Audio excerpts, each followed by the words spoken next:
June 26th, 2024, Wednesday of the 12th week in Ordinary Time. A reading from the second book of Kings. The priest Hilkiah informed the scribe Shaphan, "I have found the book of the law in the temple of the Lord." Hilkiah gave the book to Shaphan, who read it. Then the scribe Shaphan went to the king and reported, "Your servants have smelted down the metals available in the temple, and have consigned them to the master workmen in the temple of the Lord." The scribe Shaphan also informed the king that the priest Hilkiah had given him a book, and then read it aloud to the king.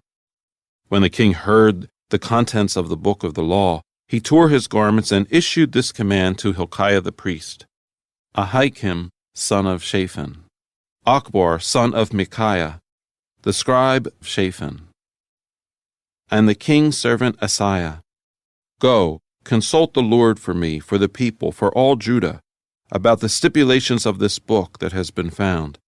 For the anger of the Lord has been set furiously ablaze against us, because our fathers did not obey the stipulations of this book, nor fulfill our written obligations." The king then had all the elders of Judah and of Jerusalem summoned together before him.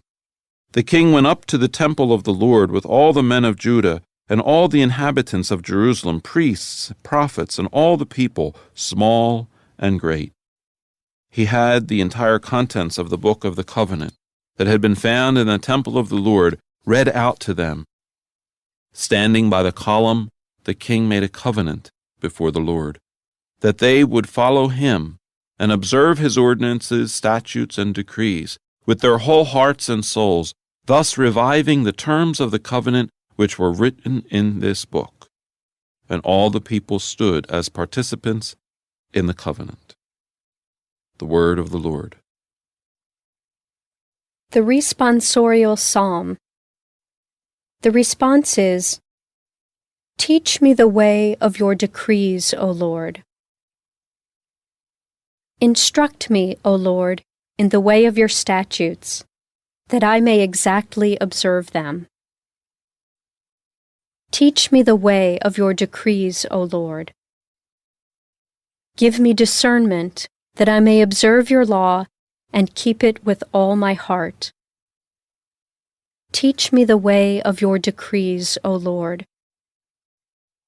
Lead me in the path of your commands, for in it I delight.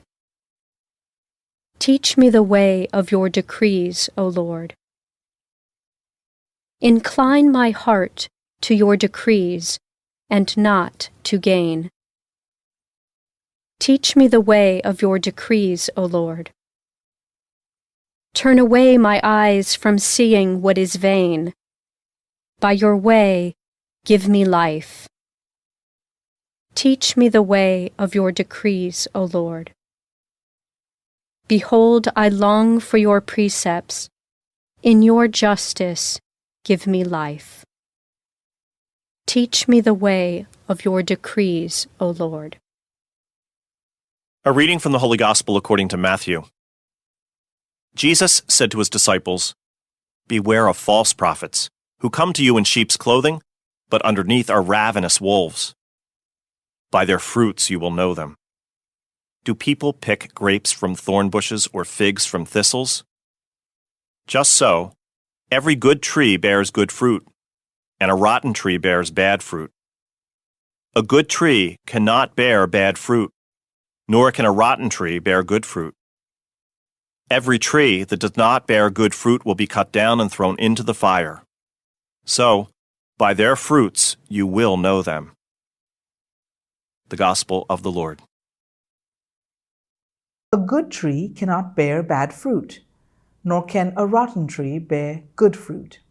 These words of Jesus from today's Gospel invite reflection on the witness of our words and actions.